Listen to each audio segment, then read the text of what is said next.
ಆ ಅಧ್ವಾನಗಳೇನಿದೆ ಅದು ಈ ದಾರುಲ್ ಇರ್ಷಾದ್ ಅನ್ನು ಇಂದು ಈ ರೀತಿ ಮಾಡಿದೆ. ಪ್ರೀತಿ ಸಹೋದರರೇ, ಕೇರಳ ಮತ್ತು ಇತರ ರಾಜ್ಯಗಳಿಗೆ ಹೋಲಿಸಿದ್ರೆ ಬಹುತೇಕ ಸಂಸ್ಥೆಗಳು, ವಿದ್ಯಾ ಸಮುಚ್ಚಯಗಳು ಅಲ್ಲಿ ಕಾರ್ಯಾಚರಿಸುತ್ತೆಯಾದರೂ ಕರ್ನಾಟಕಕ್ಕೆ ಸಂಬಂಧಿಸಿದಂತೆ ದಾರುಲ್ ಇರ್ಷಾದ್ ಅನ್ನುವುದು ಕೇವಲ ದಾರುಲ್ ಇರ್ಷಾದಿನ ವಿದ್ಯಾರ್ಥಿಗಳಿಗೆ ಮಾತ್ರವಲ್ಲ, ಈ ಕರ್ನಾಟಕದ ಜನತೆಗೆ ಅಭಿಮಾನ ಕೇಂದ್ರವಾಗಿ ಇಂದು ಮಾರ್ಪಾಡು ಹೊಂದುತ್ತಾ.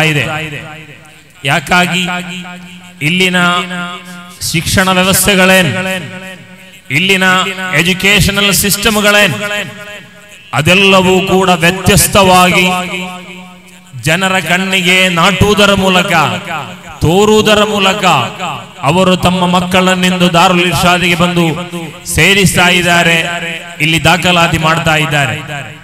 ಪ್ರೀತಿ ಸಹೋದರರೇ, ನನಗೆ ಹೇಳಲೇಬೇಕಾದಂತಹ ವಿಚಾರ, ಎಲ್ಲಾ ಸಂಸ್ಥೆಗಳು ಹುಟ್ಟಿ ಆದ ಮೇಲೆ ಅಲ್ಲಿನ ಮಕ್ಕಳಿಗೋಸ್ಕರ ಗ್ರಂಥಾಲಯವನ್ನು ನಿರ್ಮಿಸುವುದಾದರೆ ದಾರುಲ್ ಇರ್ಷಾದಿನ ಹುಟ್ಟು ಅದರಲ್ಲೂ ಕೂಡ ಭಿನ್ನವೆನಿಸ್ತಾ ಇದೆ. ಗ್ರಂಥಾಲಯವನ್ನು ತೆರೆದು ಆ ಗ್ರಂಥಾಲಯದಲ್ಲಿ ಓದಲು ಒಂದಿಷ್ಟು ನೊಣಗಳು, ಜೇನು ನೊಣಗಳು ಬೇಕು. ಆ ಗ್ರಂಥಾಲಯದ ಮಕರಂದವನ್ನು ಹೀರಲು ಒಂದಿಷ್ಟು ಜೇನು ನೊಣಗಳು ಬೇಕು ಎಂಬ ಆ ಇರಾದೆ ಏನಿದೆ, ಆ ಉದ್ದೇಶ ಏನಿದೆ, ಶೈಖುನಾ ಝೈನುಲ್ ಉಲಮಾ ಮಾಣಿ ಉಸ್ತಾದರ ಹೃದಯದ ಆಳಕ್ಕೆ ಅಲ್ಲಾಹನು ಇಟ್ಟುಕೊಟ್ಟಾಗ, ಇಳಿಸಿದಾಗ ದಾರುಲ್ ಇರ್ಷಾದ್ ಎಂಬ ಈ ಸಂಸ್ಥೆ ರೂಪು ಪಡೆಯುತ್ತದೆ.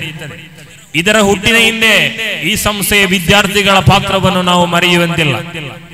ತನ್ನ ಜೊತೆ ಕಲಿಯುತ್ತಿದ್ದಂತಹ ವಿದ್ಯಾರ್ಥಿಗಳು ತಮ್ಮ ರಜಾವಧಿಯಲ್ಲಿ, ತಮ್ಮ ಕಲಿಕೆಯ ನಂತರ ಸಿಗುವಂತಹ ಬಿಡುವಿನ ಅವಧಿಯಲ್ಲಿ ಕೆರೆದು ನಿರ್ಮಿಸಿದಂತಹ, ಕೆತ್ತಿದಂತಹ ದಾರುಲ್ ಇರ್ಷಾದ್ ಇಂದು ಅಲ್ಹಮ್ದುಲಿಲ್ಲಾ 34 ವರ್ಷಗಳನ್ನು ಪೂರೈಸಿ 35ನೇ ವರ್ಷಾಚರಣೆಯನ್ನು ಇಲ್ಲಿ ಆಚರಿಸ್ತಾ ಇದೆ.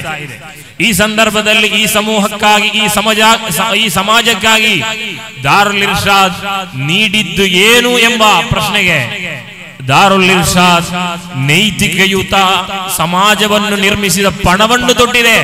ಅದಕ್ಕಾಗಿ ಇಲ್ಲಿ ಹೋರಾಡ್ತಾ ಇದೆ.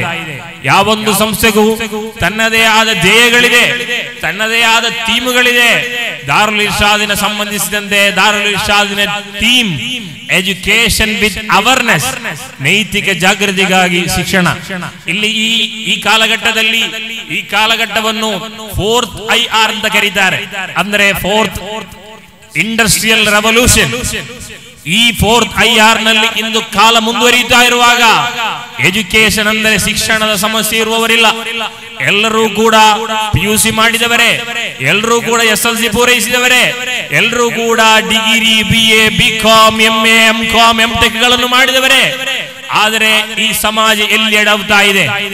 ಇಷ್ಟು ಶಿಕ್ಷಣವನ್ನು ಪಡೆದಿದ್ದರೂ ಕೂಡ, ಇಷ್ಟು ಹೈ ಲೆವೆಲ್ ಎಜುಕೇಶನ್ ಅನ್ನು ಪಡೆದಿದ್ದರೂ ಕೂಡ ಇಂದು ಸಮಾಜದಲ್ಲಿ ನಡೆಯುವ ಕೊಲೆಗಳಾಗಲಿ, ದರೋಡೆಗಳಾಗಲಿ, ಯಾವುದೂ ಧ್ವನಿಯಾಗಿಲ್ಲ. ಇದಕ್ಕೆ ಕಾರಣ ಇದೆ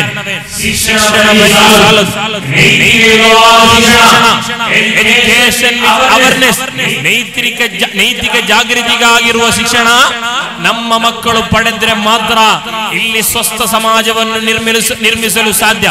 ತಂದೆಯನ್ನು ತಂದೆಯಾಗಿ ಕಾಣುವ, ತಾಯಿಯನ್ನು ತಾಯಿಯಾಗಿ ಕಾಣುವ, ಅಕ್ಕನನ್ನು ಅಕ್ಕಳಾಗಿ ಕಾಣುವ, ಅಣ್ಣನನ್ನು ಅಣ್ಣನಾಗಿ ಕಾಣುವ, ಗುರುವನ್ನು ಗುರುವಾಗಿ ಕಾಣುವ ಶಿಕ್ಷಣವೇನಿದೆ, ಇದೇ ಶಿಕ್ಷಣಕ್ಕೆ ಹೆಸರು ನೈತಿಕ ಶಿಕ್ಷಣ.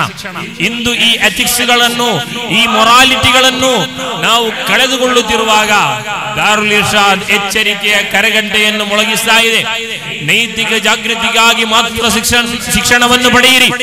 ನೀವು ಮಾಡುವಂತಹ BAಗಳು, BTechಗಳು, MAಗಳೆಲ್ಲವೂ ಕೂಡ ನೈತಿಕಯುತವಾದ ಸಮಾಜವನ್ನು ನಿರ್ಮಿಸಲಿರುವ ವೇದಿಕೆಗಳಾಗಲಿ ಎಂದು ಇಂದು ದಾರುಲ್ ಇರ್ಷಾದ್ ಪಣದೊಟ್ಟು ಅಲ್ಹಮ್ದುಲಿಲ್ಲಾ 35 ವರ್ಷಗಳನ್ನು ಪೂರೈಸ್ತಾ ಇದೆ. ಇಲ್ಲಿ ಒಬ್ಬ ವಿದ್ಯಾರ್ಥಿಯನ್ನು ನೀವು ಬಂದು ದಾಖಲು ಮಾಡಿದ್ರೆ, 8ನೇ ತರಗತಿಗೆ ದಾಖಲು ಮಾಡಿದ್ರೆ ಅಲ್ಹಮ್ದುಲಿಲ್ಲಾ 3 ವರ್ಷಗಳು ಪೂರ್ತಿಯಾಗುವಾಗ SLC ಪೂರೈಸ್ತಾ ಇದ್ದಾನೆ. ದಾರುಲ್ ಇರ್ಷಾದ್ಗೆ SLC ನಲ್ಲಿ ತನ್ನದೇ ಆದ ವೈಯಕ್ತಿಕ ದಾಖಲೆ ಇದೆ. ಸುಮಾರು 10-12 ವರ್ಷಗಳಿಂದ ನಿರಂತರವಾಗಿ ಬಾಲಕರು ಮಾತ್ರ ಕಲಿಯುವ ಶಾಲೆಗಳಲ್ಲಿ 100% ದಾಖಲಿಸ್ತಾ ಇದೆ ಎಂದರೆ ಇದು ದಾರುಲ್ ಇರ್ಷಾದಿನ ವಿಭಿನ್ನತೆ ಮತ್ತು ಪ್ರತ್ಯೇಕತೆ. ಪ್ರೀತಿಯ ಸಹೋದರರೇ, ಬ್ಯಾರಿ ಮಕ್ಕಳಿಂದು ಕಲಿಯಲ್ಲ, ಅದರಲ್ಲೂ ಕೂಡ ಬ್ಯಾರಿ ಹುಡುಗರು ಕಲಿಯುವುದಿಲ್ಲ ಎಂಬ ಅಸಡ್ಡೆಯ ವಾತಾವರಣ ಇಲ್ಲಿನ ಶಿಕ್ಷಣ ಇಲಾಖೆಗಳಲ್ಲಿ ಸೃಷ್ಟಿಸಿದಂತಹ ಸಂದರ್ಭದಲ್ಲಿ ದಾರುಲ್ ಇರ್ಷಾದ್ ಅಲ್ಲೂ ಕೂಡ ಕೇವಲ ಬ್ಯಾರಿ ಮಕ್ಕಳು ಮಾತ್ರ ಕಲಿಯುವ, ಬ್ಯಾರಿ ಬಾಲಕರು ಮಾತ್ರ ಕಲಿಯುವ ದಾರುಲ್ ಇರ್ಷಾದ್ ಬಾಲಕರ ಪ್ರೌಢಶಾಲೆ ಇಂದು ಸುಮಾರು 10-12 ವರ್ಷಗಳಲ್ಲಿ ನಿರಂತರವಾಗಿ 100% ದಾಖಲಿಸ್ತಾ ಬರ್ತಾ ಇದೆ.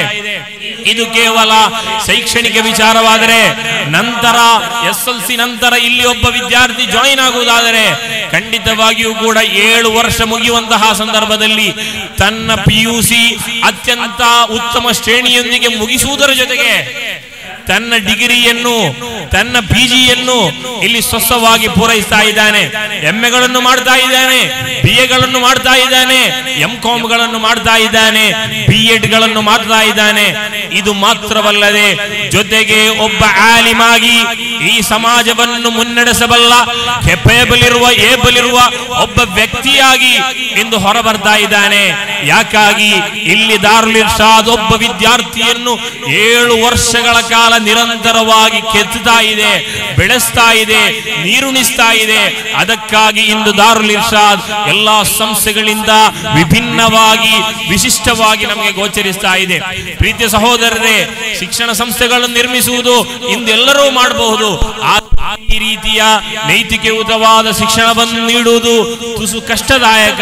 ಅದು 1-2 ವರ್ಷಗಳಲ್ಲ, ನಿರಂತರ 35 ವರ್ಷಗಳಲ್ಲಿ ದಾರುಲ್ ಇರ್ಷಾದ್ ಅದನ್ನು ಮಾಡ್ತಾ ಬರ್ತಾ ಇದೆ.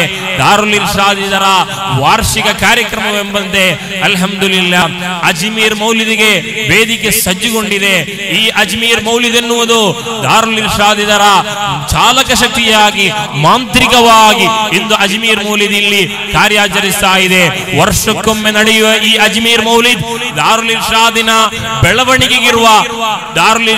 ಬೆಳವಣಿಗೆ ಇರುವ ವೇದಿಕೆಯಾಗಿ ಇಂದು ಅಜ್ಮೀರ್ ಮೌಲಿದ್ ಮಾರ್ಪಾಡು ಹೊಂದುತ್ತಾ ಇದೆ. ಪ್ರೀತಿಯ ಸಹೋದರರೇ, ಪೈಗಂಬರ್ ಸಲ್ಲಲ್ಲಾಹು ಅಲೈಹಿ ವಸಲ್ಲಂ ಅವರು ಹೇಳಿದ ಮಾತೊಂದಿದೆ, ಇದಾ ಮರರ್ತು ರಿಯಾದಲ್ ಜನ್ನತಿ ಫರ್ತಉ. ನೀವೇನಾದರೂ ಇಲ್ಲಿ ಸ್ವರ್ಗದ ತೋಟಗಳೇನಾದರೂ ಕಂಡ್ರೆ ಅದರಲ್ಲಿ ನೀವು ಒಮ್ಮೆ ಕಣ್ಣಾಡಿಸಿ ಬನ್ನಿ, ಅದರಲ್ಲಿ ಒಮ್ಮೆ ಮೇಯ್ದು ಬನ್ನಿ, ಅದರಲ್ಲಿ ನೀವು ಸ್ವಲ್ಪ ಹುಲ್ಲುಗಳನ್ನು ತಿಂದು ಬನ್ನಿ ಎಂದು ಪೈಗಂಬರ್ ಸಲ್ಲಲ್ಲಾಹು ಅಲೈಹಿ ವಸಲ್ಲಂ ಅವರು ಸಹಾಬಾ ಕಿರಾಮರ ಜೊತೆ ಹೇಳಿದಂತಹ ಸಂದರ್ಭದಲ್ಲಿ ಒಮ್ಮೆ ಸಹಾಬಾ ಕಿರಾಮ್ ಗೊಂದಲಕ್ಕೀಡಾದ್ರು. ಏನಿದು ಸ್ವರ್ಗದ ತೋಟ? ಏನಿದು ಸ್ವರ್ಗದ ತೋಟ? ಸ್ವರ್ಗದ ತೋಟದಲ್ಲಿ ಮೇಯುವುದಾದರೂ ಹೇಗೆ? ಸ್ವರ್ಗದ ತೋಟ ಈಗ ನಮಗೆ ಲಭಿಸಲು ಸಾಧ್ಯವಿಲ್ವಲ್ಲ. ನಮ್ಮ ಮರಣ ನಂತರ ಅಲ್ಲಾಹು ನಮಗೆ ಪ್ರತ್ಯೇಕವಾಗಿ ಮುತ್ತಕೀನ್ ಅಂದರೆ ಮುಅ್ಮಿನಗಳಿಗೆ ಬೇಕಾಗಿ, ಮುಸಲ್ಮಾನರಿಗೆ ಬೇಕಾಗಿ ಪ್ರತ್ಯೇಕವಾಗಿ ಅಲ್ಲಾಹನು ನಿರ್ಮಿಸಿದ ಸ್ವರ್ಗ ಅದು ಮರಣದ ನಂತರವಲ್ವಾ?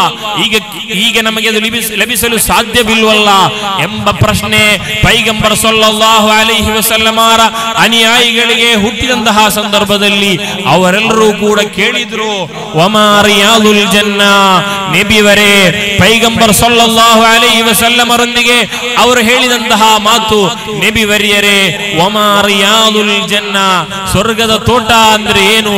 ನಮಗೆಲ್ಲೂ ಈಗ ಕಾಣಲು ಸಾಧ್ಯವಿಲ್ವಲ್ಲ ಎಂಬ ಪ್ರಶ್ನೆಗೆ ಪೈಗಂಬರ್ ಸಲ್ಲಲ್ಲಾಹು ಅಲೈಹಿ ವಸಲ್ಲಂ ಅವರು ಮುಗುಳ್ನಕ್ಕೂ ಉತ್ತರಿಸಿದ್ರು, ಹಿಲಕು ದಿಕ್ರಿನ, ಇಲ್ಲಿ ಮಹಾತ್ಮರ ಸ್ಮರಣೆಗಳನ್ನು ನಡೆಸುವ, ಅವರ ನಾಮಗಳನ್ನು ಜಪಿಸುವ, ಅವರ ಮೌಲಿದ್ಗಳನ್ನು ಓದುವ, ಅಲ್ಲಾಹನ ಸ್ಮರಣೆಯನ್ನು ಮಾಡುವ ವೇದಿಕೆಗಳೇನಿದೆ ಅದುವೇ ನೀವು ಈ ದುನಿಯಾದಲ್ಲಿ ಕಾಣುವ ಸ್ವರ್ಗದ ತೋಟಗಳಾಗಿದೆ.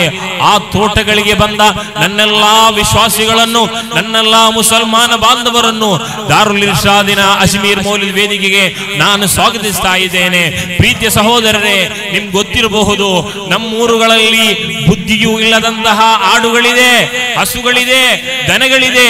ಇದೆಲ್ಲಾದರೂ ಹಸಿರು ಕಂಡ್ರೆ ಅದನ್ನು ಮೇಯ್ದು ಬರಬೇಕು, ಅದನ್ನು ತಾನು ತನ್ನ ಒಡಲಿರಿಸಬೇಕು ಎಂಬ ಹಂಬಲದಿಂದ ಅದು ಮೇಯುವುದಿದೆ. ಬುದ್ಧಿ ಇಲ್ಲದ ಹಸುವಿಗೂ ಆಡಿಗೂ ಇಂತಹ ವಿಚಾರಗಳಿರುವುದಾದರೆ ಪೈಗಂಬರ್ ಸಲ್ಲಲ್ಲಾಹು ಅಲೈಹಿ ವಸಲ್ಲಂ ಅವರು ಹೇಳಿದ್ರು, ಇದು ರಿಯಾದುಲ್ ಜನ್ನಾ, ಸ್ವರ್ಗದ ತೋಟಗಳು ಯಾವುದೆಂದರೆ ಮಹಾತ್ಮರ ಸ್ಮರಣೆಗಳು ನಡೆಯುವಂತಹ ವೇದಿಕೆಗಳಾಗಿದೆ. ಅಂತಹ ವೇದಿಕೆಗಳನ್ನು ಕಾಣುವಾಗ ಅದನ್ನು ಉಪಯೋಗಿಸಬೇಕು, ಅದನ್ನು ಬಳಸಿಕೊಳ್ಳಬೇಕು, ಅದನ್ನು ತನ್ನ ಎದೆಯಾಳಗಳಿಗೆ ಇಂಗಿಸಬೇಕು ಎಂಬ ಉದ್ದೇಶ ಎಂಬ ಆ ಇರಾದೆ ನಮಗೆ ಹುಟ್ಟಿಕೊಳ್ಳುವುದಿಲ್ಲವೋ ನಾವೊಮ್ಮೆ ಆಲೋಚಿಸಬೇಕಾದಂತಹ ಪರಿಸ್ಥಿತಿ ಇದೆ.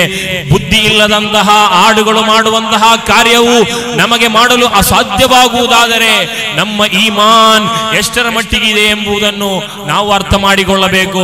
ಪ್ರೀತಿಯ ಸಹೋದರರೇ, ಇಂತಹ ಸಂದರ್ಭಗಳಲ್ಲಿ ನಾವು ಮಾಡುವಂತಹ ಈ ದಿಕ್ರುಗಳು, ಈ ಸ್ಮರಣೆಗಳು ಖಂಡಿತವಾಗಿಯೂ ಕೂಡ ನಾಳೆ ನಮ್ಮ ಆಹಾರಕ್ಕೆ ವರದಾನವಾಗಿ ಬರಲಿದೆ ಎಂಬುದು ಕೇವಲ ನನ್ನ ಮಾತಲ್ಲ.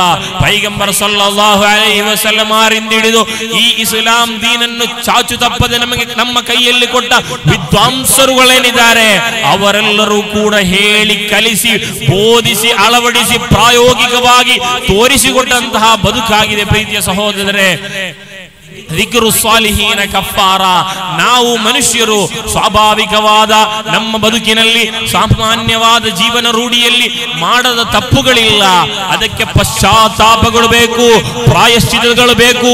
ಆ ತಪ್ಪುಗಳೆಲ್ಲವೂ ಕೂಡ ಶುದ್ಧಿಯಾಗಬೇಕು. ಏನು ಮಾಡುವುದು? ಇಸ್ಲಾಂ ಕಲಿಸಿಕೊಡ್ತಾ ಇದೆ, ಜಿಕ್ರು ಸಾಲಿಹೀನ ಕಫಾರ. ನೀವು ನಿಮ್ಮ ಹಿಂದೆ ನಿಮ್ಮ ಕಾಲಘಟ್ಟಕ್ಕಿಂತಲೂ ಮುಂಚೆ ಕಳೆದು ಹೋದಂತಹ ಒಂದು ಸಮುದಾಯವಿದೆ, ಒಂದು ಸಮೂಹವಿದೆ, ಒಳ್ಳೆಯ ಜನರಿದ್ದಾರೆ, ಸಹಾಬಾಗಳಿದ್ದಾರೆ, ತಾಬೀಗಳಿದ್ದಾರೆ. ಅವರನ್ನು ಸ್ಮರಿಸಲು ನಿಮಗೆ ಸಾಧ್ಯವಾಗುತ್ತದೋ? ನೀವು ಮಾಡಿದಂತಹ ತಪ್ಪುಗಳಿಗೆ ಪರಿಹಾರವಿದೆ, ಪ್ರಾಯಶ್ಚಿತವಿದೆ. ಅಂತಹ ಕಾರ್ಯವನ್ನು ಇಂದು ಒಂದು ದೊಡ್ಡ ವೇದಿಕೆಗಳನ್ನು ನಿರ್ಮಿಸುವುದರ ಮೂಲಕ ದಾರುಲ್ ಇರ್ಷಾದ್ ಮಾಡ್ತಾ ಇದೆ. ಔಲಿಯಾಗಳ ಸ್ಮರಣೆ, ಅಂಬಿಯಾಗಳ ಸ್ಮರಣೆ ಅದು ಇಸ್ಲಾಂ ಅಲ್ಲ ಎಂದು ಹೇಳುವ ಒಂದು ವಿಭಾಗ ಜನರಿದ್ದಾರೆ. ಅತ್ಯಂತ ಪ್ರೀತಿಪೂರ್ವಕವಾಗಿ ಅವರೊಂದಿಗೆ ಹೇಳಲಿಕ್ಕಿರುವುದು ಈ ವಿಚಾರವನ್ನು.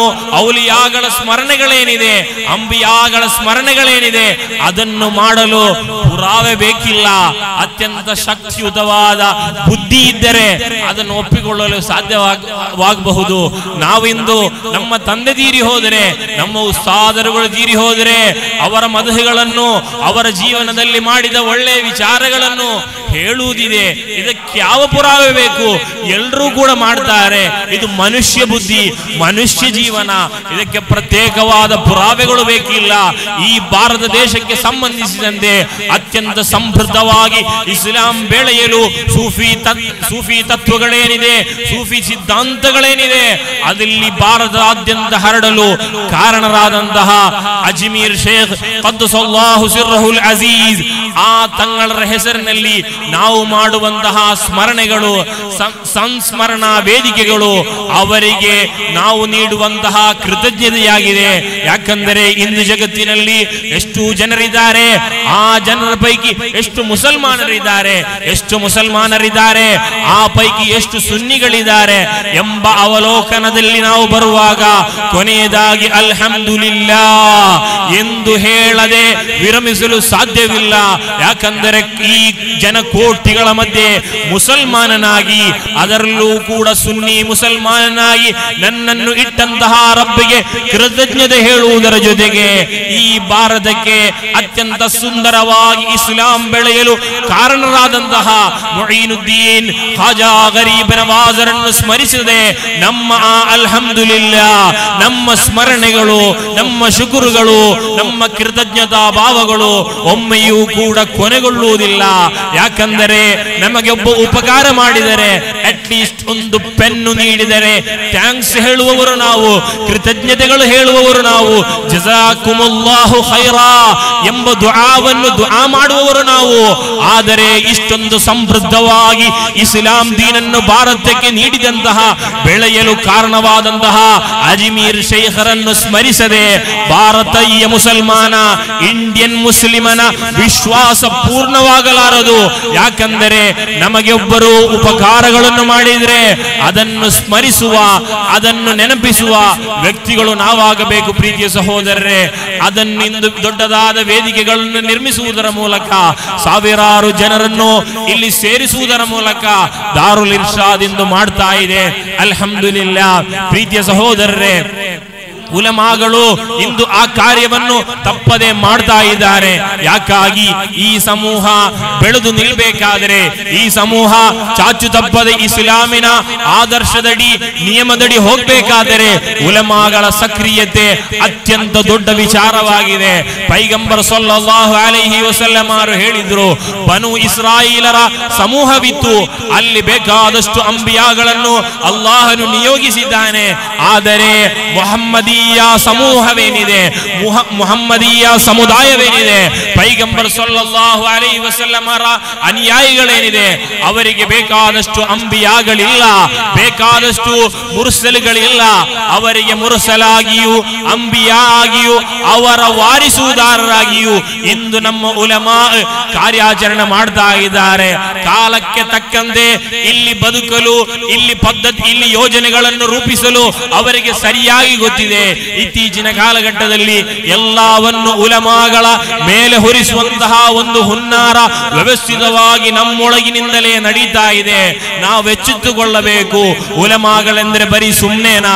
ಅವರಿಲ್ಲಿ ಮಾಡಿದಂತಹ ಕಾರ್ಯಾಚರಣೆಗಳೆಷ್ಟು, ಕಾಜಿಗಳಾಗಿ ಅವರು ಮಾಡಿದಂತಹ ಇಲ್ಲಿ ಹೋರಾಟಗಳೆಷ್ಟು, ವಿದ್ಯಾ ಸಮುಚ್ಚಯಗಳನ್ನು ನಿರ್ಮಿಸುವುದರ ಮೂಲಕ ವಿಜ್ಞಾನದಿಂದ, ಜ್ಞಾನದಿಂದ, ಶಿಕ್ಷಣದಿಂದ ದೂರ ಉಳಿದಂತಹ ಮುಸಲ್ಮಾನ ಸಮುದಾಯವನ್ನು ಜೊತೆಗೆ ಕರೆದುಕೊಂಡು ಬಂದು ಈ ಜಗತ್ತನ್ನು ನಿಯಂತ್ರಿಸುವ ನಾಯಕನು, ಈ ಜಗತ್ತನ್ನು ಸೃಷ್ಟಿಸಿದವನು ಒಬ್ಬನೇ, ಅವನೇ ಅಲ್ಲಾಹ್ ಎಂಬುದನ್ನು ಹೇಳಿಕೊಡುವುದರ ಜೊತೆಗೆ H2O ಇಲ್ಲಿನ ವಿಜ್ಞಾನದ ಸಮೀಕರಣಗಳನ್ನು ಜೊತೆಗೆ ಮತ್ತ ಭೌತಿಕ ಲೌಕಿಕ ಸಮನ್ವಯ ವಿಜ್ಞಾನವನ್ನು ಸೃಷ್ಟಿಸಿಕೊಡುವುದರ ಮೂಲಕ ಇಂದು ಮಾದರಿಯುತವಾದ, ನೈತಿಕಯುತವಾದ ಸಮುದಾಯವನ್ನು ಇಲ್ಲಿನ ಉಲಮಾಗಳು ನಿರ್ಮಿಸ್ತಾ ಇದ್ದಾರೆ.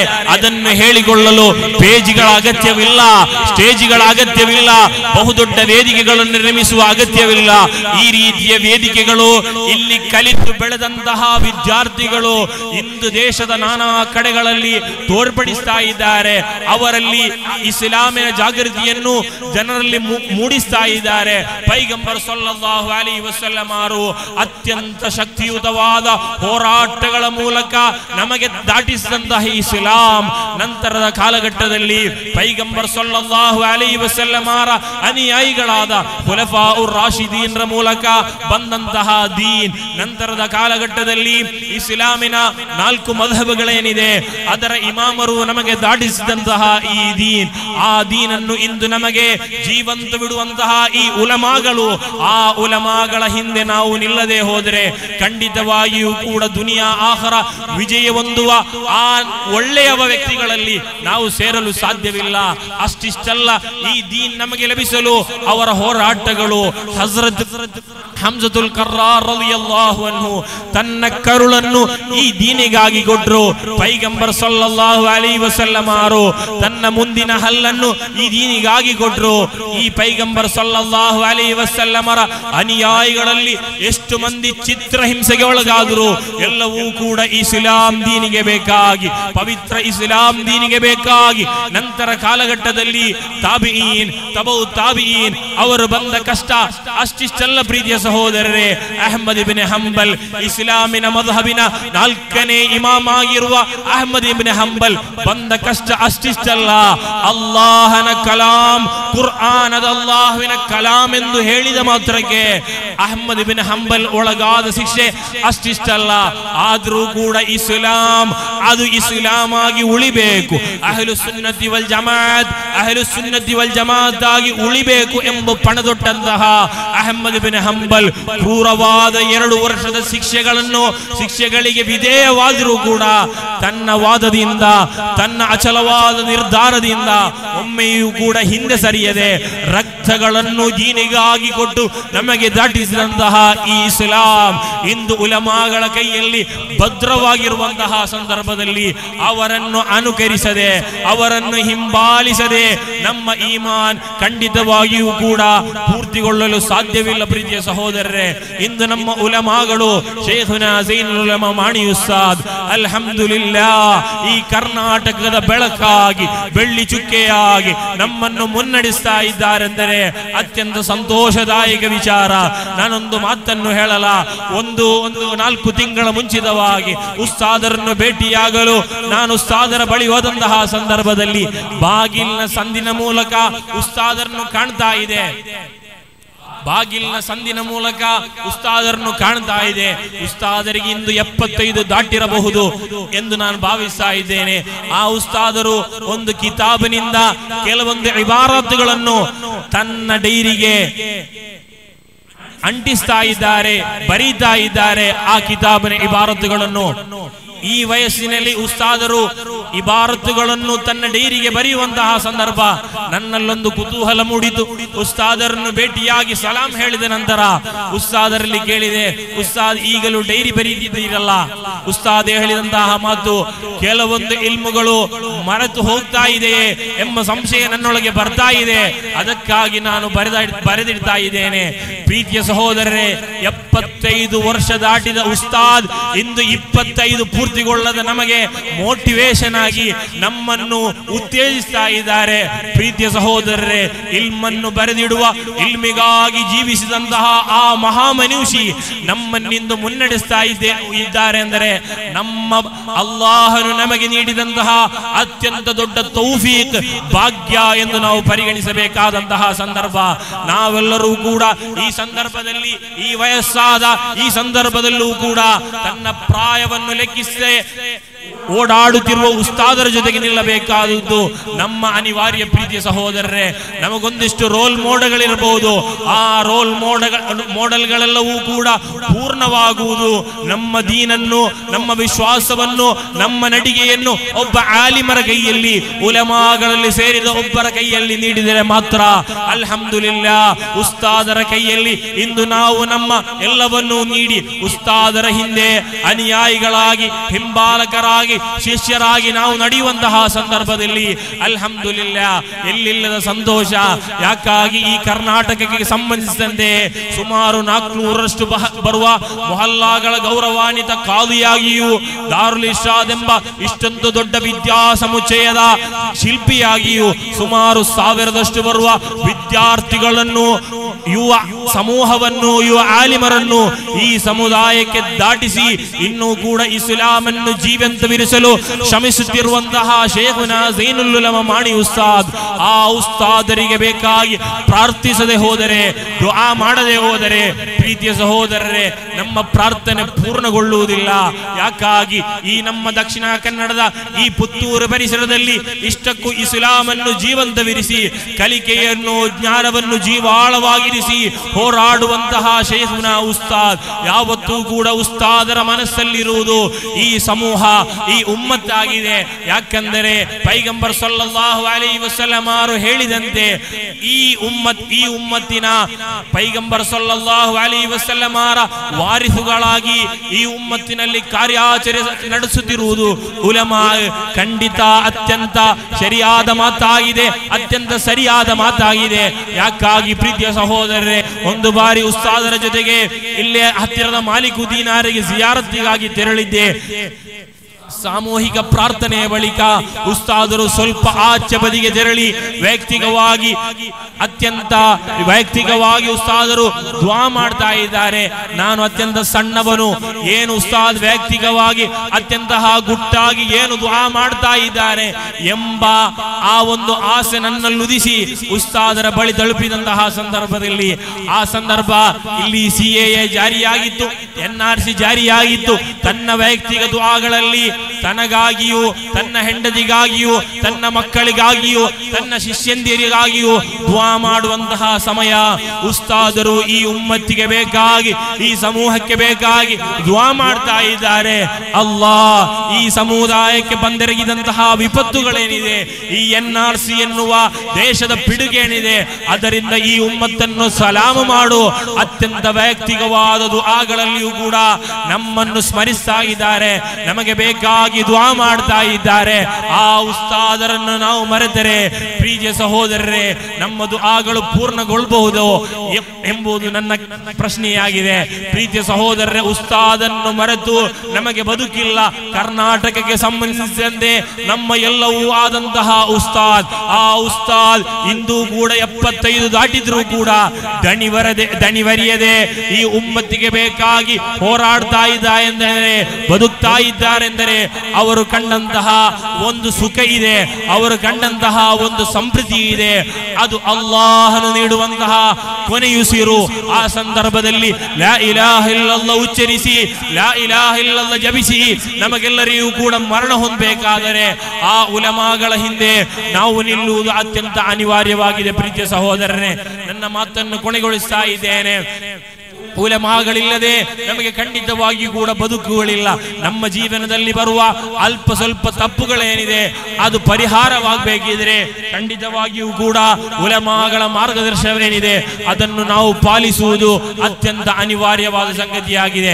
ಪ್ರೀತಿಯ ಸಹೋದರರೇ, ರೂಹುಲ್ ಬಯಾನ್ ಎಂಬ ಗ್ರಂಥ ನಿಮಗೆ ಗೊತ್ತಿರಬಹುದು. ಅದರಲ್ಲಿ ಅತ್ಯಂತ ಸ್ಪಷ್ಟವಾಗಿ ಒಂದು ವಿಚಾರಗಳನ್ನು, ಒಂದು ಘಟನೆಯನ್ನು ಹೇಳುವುದಿದೆ. ಆ ಘಟನೆಯ ಮೂಲಕ ನಮ್ಮ ಜೀವನದಲ್ಲಿ ನಾವು ರೂಢಿಸುವಂತಹ ಕೆಲವು ಕೆಟ್ಟ ಕಾರ್ಯಗಳಿದೆ, ಅದರ ಬದಲಾವಣೆಯಾಗಬೇಕು. ಆ ವಿಚಾರಕ್ಕಾಗಿ ಆ ಘಟನೆಯನ್ನು ನಾನು ಇಲ್ಲಿ ಹೇಳ್ತಾ ಇದ್ದೇನೆ. ಪ್ರೀತಿಯ ಸಹೋದರರೇ, ಒಬ್ಬರು ಮಕ್ಕಾದಲ್ಲಿ ಈ ರೀತಿ ತವಾಫು ಮಾಡುವಂತಹ ಸಂದರ್ಭದಲ್ಲಿ ಹತ್ತಿರವಿದ್ದಂತಹ ಒಬ್ಬ ವ್ಯಕ್ತಿ ಅತ್ಯಂತ ದುಃಖಿತನಾಗಿ ಬಿಕ್ಕಿ ಬಿಕ್ಕಿ ಅಳುವಂತಹ ಸನ್ನಿವೇಶಗಳು ನಿರಂತರವಾಗಿ ಆ ಮನುಷ್ಯ ದುಆ ಮಾಡುವುದೊಂದೇ, ನನ್ನನ್ನು ಈಮಾನಿನ ಜೊತೆಗೆ ಈ ಲೋಕದಿಂದ ವಿದಾಯ ಹೇಳಿಸು ಅಲ್ಲಾಹ್ ಎಂಬ ದುಆ ನಿರಂತರವಾಗಿ ಆ ವ್ಯಕ್ತಿ ಮಾಡುವಂತಹ ಸಂದರ್ಭದಲ್ಲಿ ಇದನ್ನು ಪ್ರತಿ ಬಾರಿ ನೋಡಿದಂತಹ ಒಬ್ಬ ವ್ಯಕ್ತಿ, ಆ ಮಹಾನರಿಗೆ ತುಂಬಾ ಕುತೂಹಲ ಉಂಟಾಯಿತು. ಯಾಕಾಗಿ ಈ ವಿಚಾರವನ್ನು ಮಾತ್ರ ಇವರು ಫುಲ್ಲಾಗಿ ದುಆ ಮಾಡ್ತಾ ಇದ್ದಾರೆ, ಇಂದು ಬೇರೆ ಯಾವುದನ್ನು ಕೇಳ್ತಾ ಇಲ್ಲ, ಈ ವಿಚಾರಕ್ಕಾಗಿ ಮಾತ್ರ ಪ್ರಾರ್ಥಿಸ್ತಾ ಇದ್ದಾರೆ ಎಂದು ತನ್ನ ಮನಸ್ಸಿನಲ್ಲಿ ಮೂಡಿದಂತಹ ಆ ಕುತೂಹಲ ಏನಿದೆ ಅದನ್ನು ಮುಗಿಸಲೋಸ್ಕರ ಆ ಮಹಾನರಲ್ಲಿ, ಆ ದುಆ ಮಾಡುವ ವ್ಯಕ್ತಿಯಲ್ಲಿ ಹೋಗಿ ಕೇಳ್ತಾರೆ, ಯಾತಕ್ಕಾಗಿ ಈ ದುಆವನ್ನು ಮಾತ್ರ ನೀವು ಮಾಡ್ತಾ ಇದ್ದೀರಾ? ಆಗ ಆ ಮನುಷ್ಯ ಹೇಳುವಂತಹ ಮಾತಿದೆ.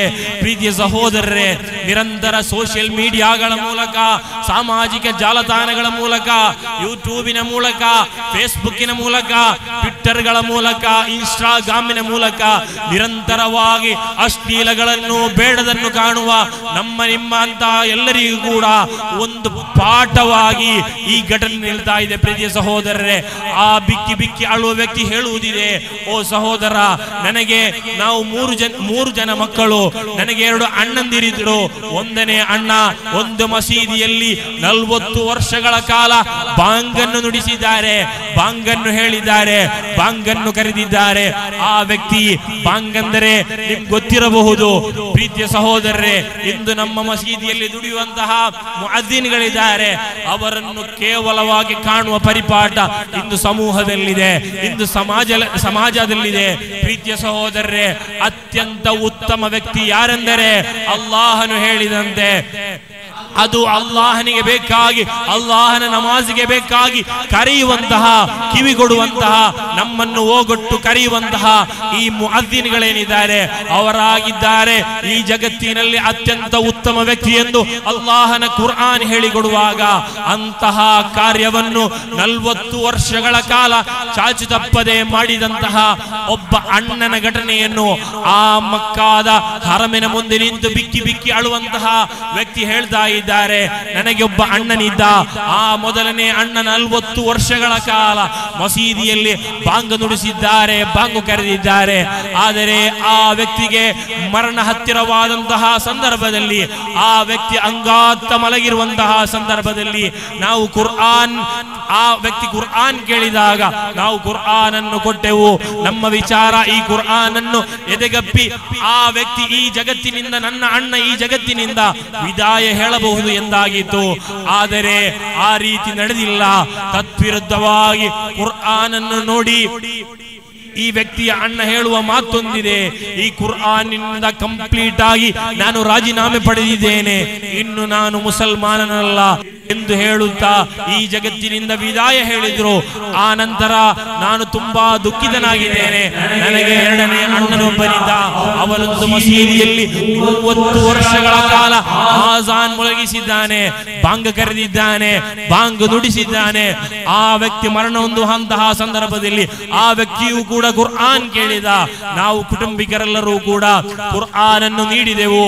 ಆದರೆ ಆ ವ್ಯಕ್ತಿ ಕೂಡ, ಆ ನನ್ನ ಅಣ್ಣನೂ ಕೂಡ ಕುರ್ಆನ್ ನಿಂದ ಸಂಪೂರ್ಣವಾಗಿ ರಾಜೀನಾಮೆಯನ್ನು ಹೇಳಿ ಈ ಲೋಕದಿಂದ ವಿದಾಯ ಹೇಳಿದ್ದಾನೆ.